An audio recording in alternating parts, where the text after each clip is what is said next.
मराठी माणूस दिल्लीच्या तख्तापुढे झुकत नाही, कांद्याला हमीभाव मिळावा तसंच 2400 रुपये दरानं शासकीय खरेदी करावी ही मागणी पुढील 6 दिवसात मान्य न झाल्यास मंगळवारी म्हणजेच 26 रोजी दिल्लीकडे जाणारी सगळी वाहनं चांदवड इथे मुंबई आग्रा महामार्गात रास्ता रोको करून अडवले जातील, असा इशारा राष्ट्रवादीचे नेते आमदार रोहित पवार यांनी लासलगाव इथे दिलाय। कांद्याच्या दरामध्ये मोठ्या प्रमाणात घसरण झाल्यानं आमदार रोहित पवारांनी लासलगाव बाजार समितीत सोमवारी कांदा उत्पादकांशी काय उपाययोजना करता येतील या संदर्भात चर्चा केली आहे। यावेळी कांद्याच्या माळा गळ्यात घालत स्वतः ट्रॅक्टर हाकत शेतकऱ्यांशी संवाद साधलाय।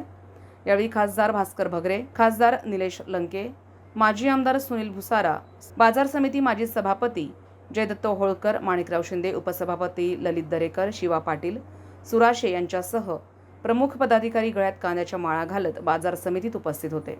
मोदी सरकारच्या विरोधात यावेळी जोरदार घोषणाबाजी करण्यात आली। संविधान न्यूजसाठी प्रसाद आहेर, लासलगाव। जेव्हा मतदान करतो, जेव्हा या राज्यात आणि देशात जेव्हा सरकार येतं, तेव्हा या देशाची पालकत्व करण्याची जबाबदारी कोणाची?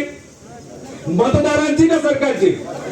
सरकारची का मतदारांची? मागच्यांना मी विचारतोय। सहज काय म्हणतात? पेट्रोल घालू नका, गाडीत फिरू नका, डिझेल करू नका, सोनं घेऊ नका।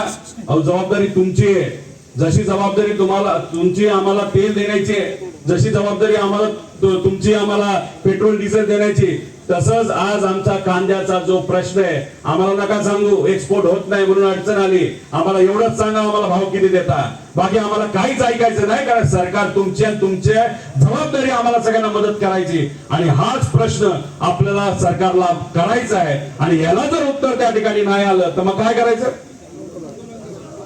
अरे 4-5 लोक बोलून होत नसतं। तुम्हाला सांगतो, इलेक्शन नाहीये आणि हे आम्ही राजकारणासाठी करत नाही।